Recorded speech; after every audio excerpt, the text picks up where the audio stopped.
What do you think is the president's plan? Do you think he plans to rule until he dies, or do you think he plans to hand over power to his son or maybe his wife? Well, I wouldn't want to say I think. I would want to say I know that President Museveni plans to rule for life. I've interviewed President Museveni 3 times. In fact, he's been on this program sitting in the chair where you are. He seems supremely confident. Do you think he's afraid at all of losing power? The only thing that President Museveni is scared of is losing power. You could be the president of Uganda, but you could also be in jail. You could be in exile, or it could be worse. Yeah, I know that every day that I live it as if it's my last day. I did not say people could rise up. I said people will rise up because and he knew. That is evident everywhere. They are tired of this oppression and they will not take it any longer. I do not believe in violence, that we shall continue to fight legally and constitutionally for our freedom, and if need be, we shall die fighting for our freedom. Bobi Wine, thank you for talking to Al Jazeera. You're watching Mordecai Marissa Live Political Commentary. Please consider subscribing to help grow Uganda's Voices of Struggle ecosystem. Thank you. I cannot appreciate you enough for using your valuable time to always go on social media, break down things for people.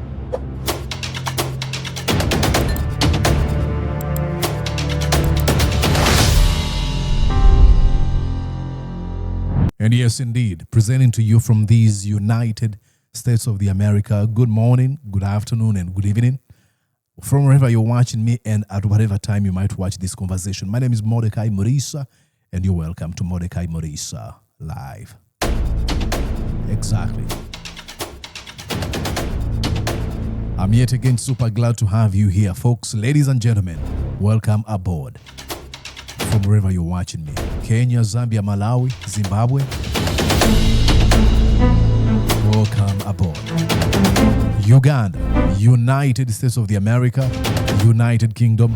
I think it is the Middle East, South Africa, and all over the world. Please, thank you.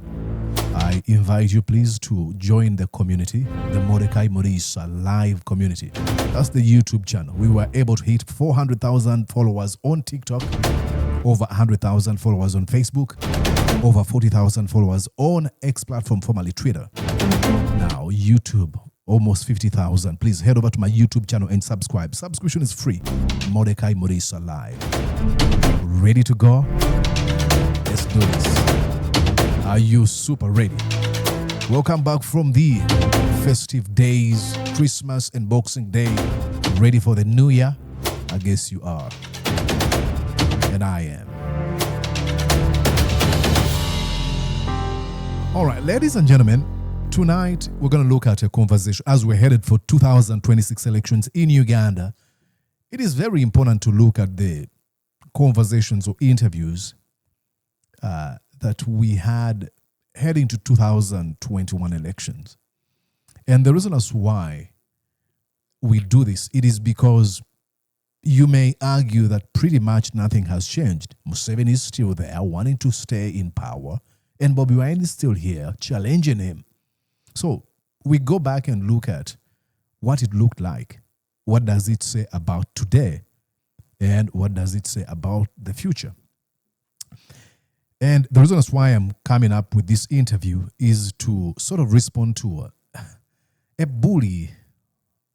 Someone was mocking Bobi Wine, says, Bobi Wine is all vibes and entertainment. He doesn't have that ideological depth. And I usually laugh at these folks because they usually want to pretend like they have all this knowledge about how things must be done until you ask them, hey, how about you roll your sleeves and get yourself in the ring? They won't.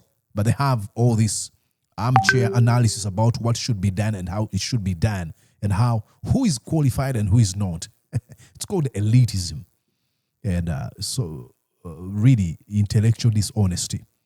You know, critics often want Bobi Wine to, tell them the neat ideological label he belongs to. Is he left-leaning? Is he right-leaning? Is he conservative? Is he liberal? Is he a socialist? Tell us, Bobi Wine. We don't know where you belong. But they usually forget that actually Uganda's crisis is not ideological. Never. It is structural. Our problem, it is moral. Of what importance is my identity as a left-leaning or right-leaning? If my brother is going to be abducted and tortured and killed, if my friend, my wife, my family is going to be tortured, disappeared, of what importance does it really help? But regardless, Bobi Wine's ideological stance has best been described by himself as people-centered constitutionalism.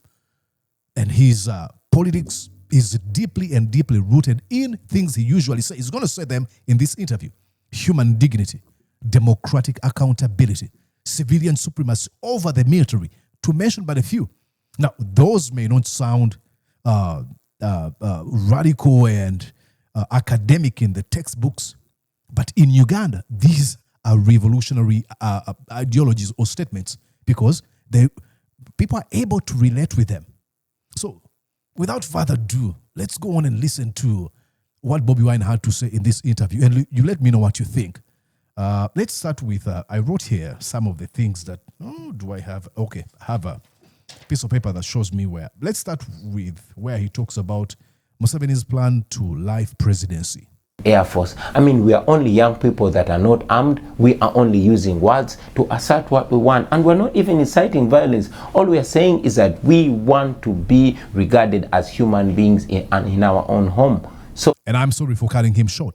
That alone. Don't tell me about your left-leaning, right-leaning, socialist, conservative, or it doesn't really matter. He says, I want to be a human being in my country. I want to have a right to say, Mr. Museveni, you're not supposed to be in power. And that statement shouldn't make me a prisoner, shouldn't make me get handed down by jackbooted thugs of Museveni. So the desire to maintain the grip on power has made President Museveni descend down to unimaginable levels.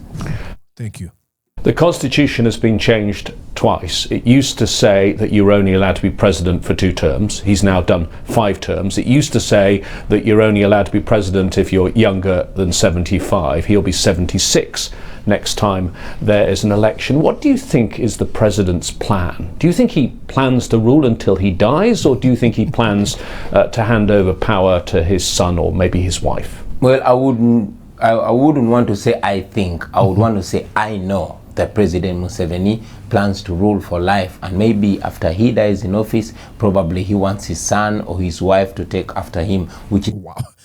I'm sorry again for cutting him short, but hey, that's a mic drop. Now, Bobi Wine is not some sort of a psychic or clairvoyant. You can simply tell by what he does and how he uses power.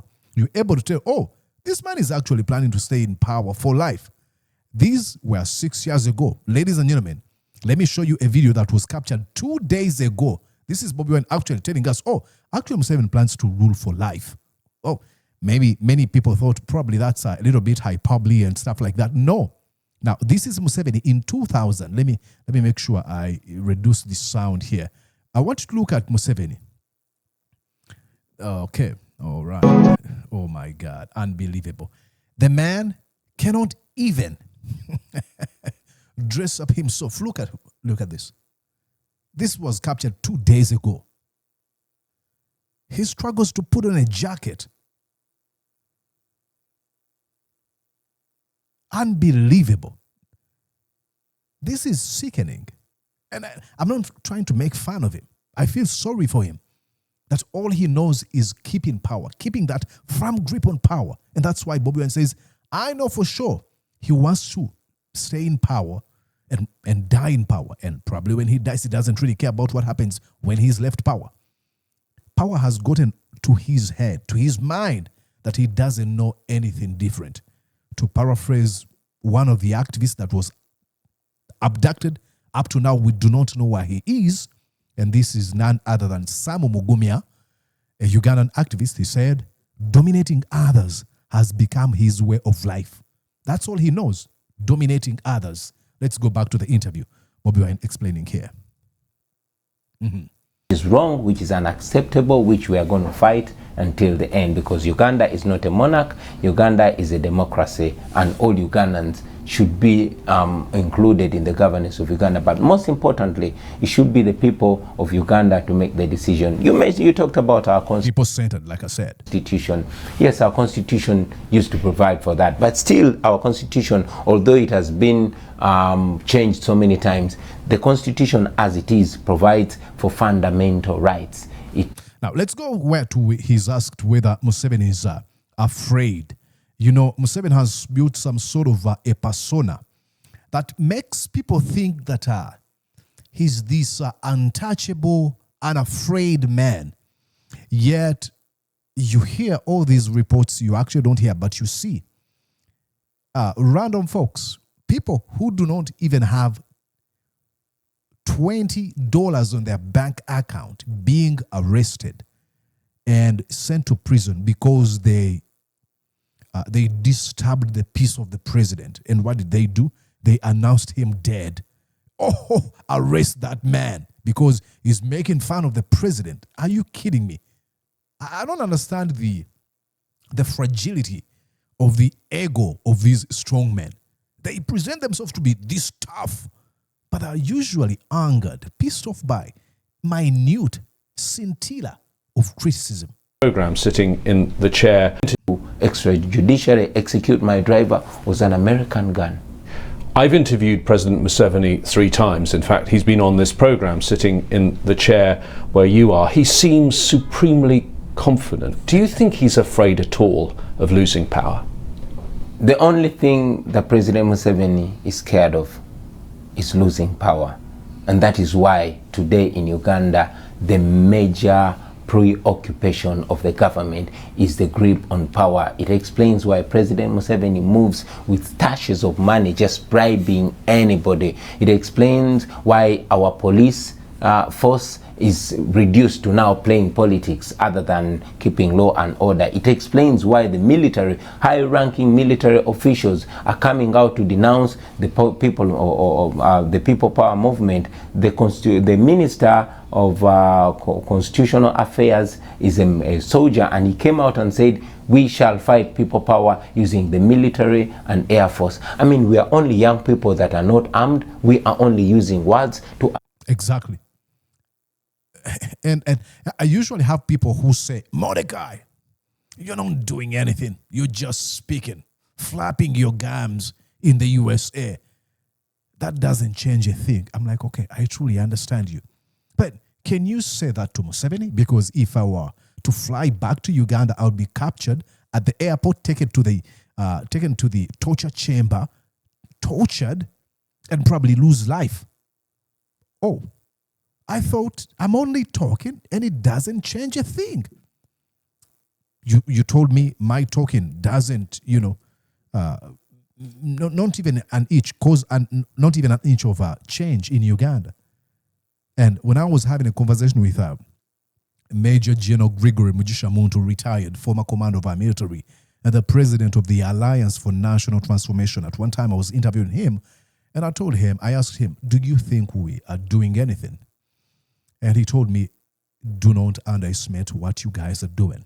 Speaking is so strong of a weapon that's why they're usually trying to silence those people who are speaking out. If speaking didn't have as much influence or power, it does, dictators wouldn't be afraid. And then I received a message from Dr. Chizabesi, who's in prison, and told me, hey, I love your poetry, keep going. Performing arts is another weapon we use in change or bringing change. Okay, let's go here to where he talks about the need to dismantle the security system that has been built loyal to Museveni, that they serve at the interest of at the behest of Museveni, not the country, not the constitution, but the president and his Napo baby, Muhoozi Kainerugaba. I think it is the 22nd minute. That's when he had to talk about this. So let's go here. Sorry, should have prepared better. Okay, perfect. Right here. Country. Currently, so much of the system was built by and is loyal to Museveni, particularly the security apparatus. What do you do about that, about if you were in charge, about the police, the army, the courts? Where do you draw the line of who you remove from their jobs? Now, that's a got you question. They're trying to place him in a position where he should be dropping names. I'll make sure I fire so and so. Listen to how he smartly addresses this. I've been communicating to the men and women in uniform, telling them that this is a fight for them too. We're not fighting against them, we're fighting for them. They deserve dignity. These are men and women who spend sleepless nights trying to keep us safe. But again, looking at how they live, how their children survive, how they are enumerated, it is sad. So we want to better their lives so that our security is better. We want the police not to be playing politics, but to be doing their mandatory work, which is protecting people and their property. We want our soldiers to be dignified, to earn well and to live well. And would you continue keeping those? See, he didn't go into playing games of, oh, I'm going to make sure I fire so and so. I know this man is the one who commanded, the brutalization of me and my team. No. What does he say? We want to make sure we take care of the welfare of our security forces, the men and women in uniform. We want to make sure we look into how much they are paid. He says, we want to make sure they live better lives. Now he's addressing about the health and stuff. He goes on to talk about professionalism and he talks about restoring dignity. And if there's a group of people, Ugandans, really ridicule the police officers. So he addresses this, trying to address the problem that we see in our security agencies as a whole or security apparatus as a whole, not looking at individuals. That's amazing. Let's go on and listen to what more he has to say. Soldiers playing a regional role, for example, Somalia. Uganda's had soldiers there for 12 years. Yes, you get paid a lot of money by the US government for having your soldiers as part of AMISOM, but should Uganda be fighting the US's wars? Omar, now that's another trap. Should Uganda, listen to the framing, should Uganda be fighting US's wars? Now, you make a blunder there, then you have USA now distancing itself from you. Even if they were to work with you in case you came to power, what you say might actually cost you. Listen to how he responds. Uganda, in my opinion, is not fighting the US's wars. Woo! Amazing. I believe that Africa is our home. I believe that we should be our brothers' keepers. So switches the question to Pan-Africanism, union of the African unity. Amazing. Whenever there's a problem, Uganda, like all other nations, should be part of it, But again, just like we are trying to have stability and harmony in other countries, it should not be at the cost of Ugandans. Ooh. So Ugandans should benefit from the stability as well. That should not come at the cost of Ugandans. My final question. How worried are you about the stakes in what you're doing here? Because in 2 years' time, yes, you could be the president of Uganda, but you could also be in jail. You could be in exile, or it could be worse. Yeah, I know that every day that I live it as if it's my last day. Every time I leave home, my little daughter hugs me and makes me promise 100 times that I will come back home. I always want to go back home. I have a little beautiful family. I have a young beautiful wife, and we always promised each other that we will work so hard in our youthful days and retire early and enjoy our lives. I want to live peacefully like any other Ugandan. But this is very important because it is not life if one is not living free. So I know the stakes are high. I know the regime is bent at nothing to keep power, even eliminating people like myself. And I know, I've been told before, that there's a very big target on my life. I know that is there. I love the fact that, he says this. As we speak right now, if you're watching from a different part of Uganda, just type in your Google, Bobi Wine's campaigns, and look at how he campaigns. He campaigns with a heavy bulletproof helmet, with a heavy bulletproof jacket, because they are wanting to kill him. But I also know that it is worth it to fight for freedom even at the point of death. I've said... Come on.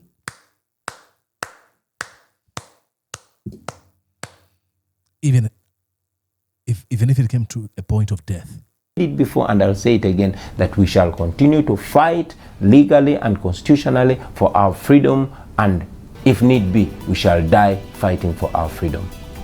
Bobi Wine, thank you for talking to Al Jazeera. Oh boy, that was a good one. But before I actually let you go, I want to take you to when he was asked about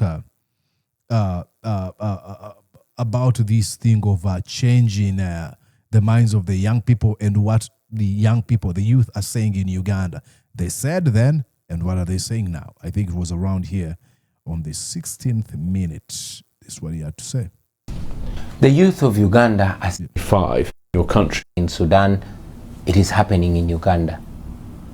You've mentioned the demographics in your country and how many people are young, under 35. Because of your music and your own age, tell me what the youth of Uganda are saying. The youth of Uganda are saying they want better.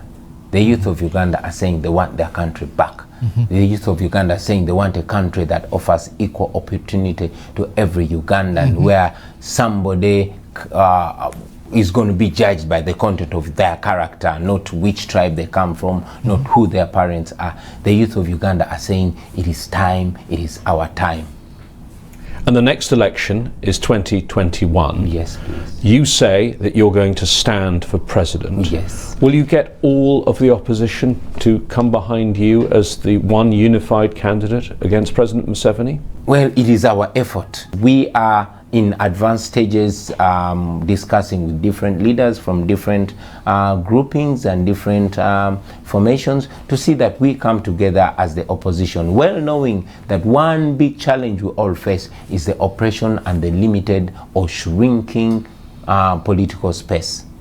Given Amazing. that shrinking political space and the history of the previous elections, the 5 presidential elections we've seen, which Museveni has won, he has a very tight grip on the system, and there have been persistent allegations of vote rigging. How do you overcome that if he Good question. rigs the election? Yeah, we know that President Museveni is planning to rig the election. He has done that in the past. Recently, he did it in Hoima in a by-election using the military. But we are banking on overwhelming him, because a vote can easily be rigged if it's not overwhelming. And ultimately, if President Museveni tries to rig the election than he has been, like he has been doing, then the people of Uganda will rise up and they will Do you listen? He's banking on us. stop it. Well, let me ask you about what you mean by that, because if you are blocked at the ballot box, what other ways will you seek to remove Museveni? And it's worth noting to our viewers that since independence in the 1960s, there has never been a peaceful transfer of power in Uganda. The law as it is today permits me to vie for presidency. And if President Museveni tries to stop me from vying for the presidency, that will be another bridge that we shall cross when we get there. But what Amazing. you said a moment ago, that the people could rise up. Are you saying there could be an armed revolution against Museveni if your efforts at the ballot box are blocked? I did not say people could rise up. I said people will rise up, because And he knew. that is evident everywhere. They are tired of this oppression and they will not take it any longer. I do not believe in violence. So we are using and shall continue to use all legitimate and legal ways of defending our voice. I was speaking to one international diplomat who's actually met you, who says Bobi Wine, he's a performer, he's very charismatic, but what does he know about running a country? What are going to be your policies if you get rid of President Museveni? That's what they usually ask. Tell us your policy alternatives. What are your ideologies? I explained at the beginning of this video. We are looking at breaking a dictatorship and having Uganda under civilian rule, which has That's people-centered constitutionalism. never happened before. We want the voice of the people to surpass the voice of the guns. That is civilian supremacy over the military. We want to return the rule of law and dignity to the Ugandans and utmost respect for human rights. That's democratic accountability. We want to revive our education system. I mean, it is sad that the wife of the president, whose education is actually questionable, is the Minister of Education. And it is so sad, the recent happenings in Makerere University and what she said, but that explains the regime and the family and the couple that's ruling over us. We want to revive our healthcare system. It is sick itself. It explains why our government officials, our leaders actually never go to our hospitals. Even when they have to give birth, they fly to developed countries for treatment, while the Ugandans are left to suffer and die. That explains why we lose more than 19 women every day, not every week, not every month, but every day giving birth. More than 300 children die in Uganda, you know, and all these other challenges that people go through. If we had a functioning healthcare system, it would be working. Uganda is enormously gifted with amazing fertile soils. However, the land has been conspicuously owned by one family or one clan or one grouping. We want to put an end to that. We want the natural resources of the country to be actually a property and a benefit of the people of Uganda. We are greatly endowed with natural resources, from minerals to oil. We want them to facilitate the people of Uganda and help develop us. And finally, we want to unite our country, because we live in a deeply divided country, divided along ethnicity, along class, along income, along political lining. We want to put an end to that. And that has been his mission in 2026, campaigning with the Ugandan flag. Will need us to have a truth and reconciliation program that can bring our people together, so we can have a foundation that will take us together forward as a country. And most importantly, I know that many of our very resourceful, knowledgeable, educated and intelligent people have been forced to leave Uganda because the nation does not offer what they deserve. These are first world brains stuck in a third world country. We want to repatriate them back home to help build our country. I must note that after the unfortunate events in Rwanda of 1994, it is mainly Ugandans that went to Rwanda and assisted build the Republic of Rwanda. We want Ugandans living in America, living in Europe, living elsewhere to feel comfortable and blessed to come back and rebuild their country. Ladies and gentlemen, look, I've had many opportunities of interviewing Bobi Wine. He talks like music to me, speaks like music. I've interviewed him from 2018, and I interviewed him in this year in 2025 when we were in Boston, Massachusetts. He's steadfast. I love his resolve. I love his smartness. So every time I hear folks who usually argue for neat ideological labels from Bobi Wine, is he left-leaning, is he right-leaning, is he conservative, is he a socialist, is he a social democrat? I don't really care. Because, you know, like you said, I spoke to some diplomat who said Bobi Wine is a performer. He's got all these vibes and stuff like that. But what does he know about leadership? I've had some people in Uganda actually argue along those lines.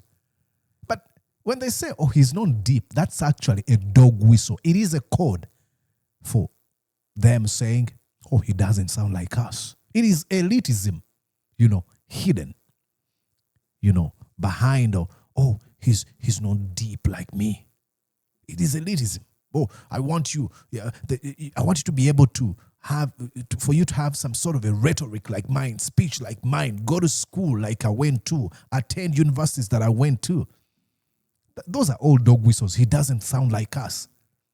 That's why. And I usually, you can actually get these folks exposed when you try to raise the potential of charisma Bobi Wine has. Charisma in and of itself is political capital that so many of these intellectuals, elites, I am smart, they do not have. If they did have that, then probably they would argue. But they are all good in giving all these arguments against Bobi Wine while they're hiding in basements, in their mother's basements or parents' basements.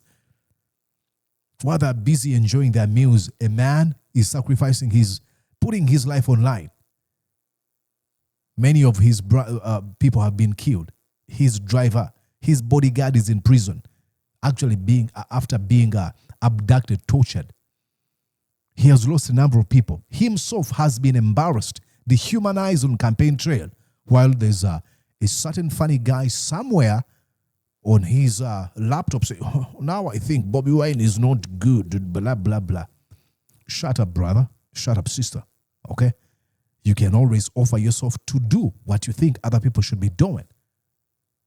So I thought that was really, really, really, really nice. And you let me know what you think.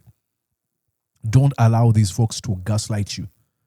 And this actually, again, do not hear what I'm not saying. I'm not trying to say Bobi Wine is immune to criticism. You can criticize him. He's not infallible. You can criticize him, call him out where he does wrong stuff. But that cannot be the only factor you are looking at every time you look at Bobi Wine. There should be something beyond that. Be like, okay, probably my criticism in this area shouldn't override my observation every time I'm analyzing Bobi Wine. That's all I'm saying. Okay? And another person might be like, okay, don't you do the same when it comes to Museveni? I mean, we're talking about a man whose regime is abducting, torturing, disappearing, killing innocent people. I'm not going to go into any other thing until human life is respected first. I don't care about the ideology, the policy alternative. I do not care until, number one, as the priority of any regime is respecting its own people. Until that is made number one, I won't even care about a thing. And with that said, allow me to say goodbye to you. Please consider subscribing and let me know where you're watching me from. I would truly, truly appreciate it. My name is Mordecai Morisa, and I wish you a wonderful time. Bye-bye. Did you enjoy what you just watched? I'm sure they did. I'm going to guess that you did. How about you consider subscribing to Mordecai Marissa Live YouTube channel? Thank you.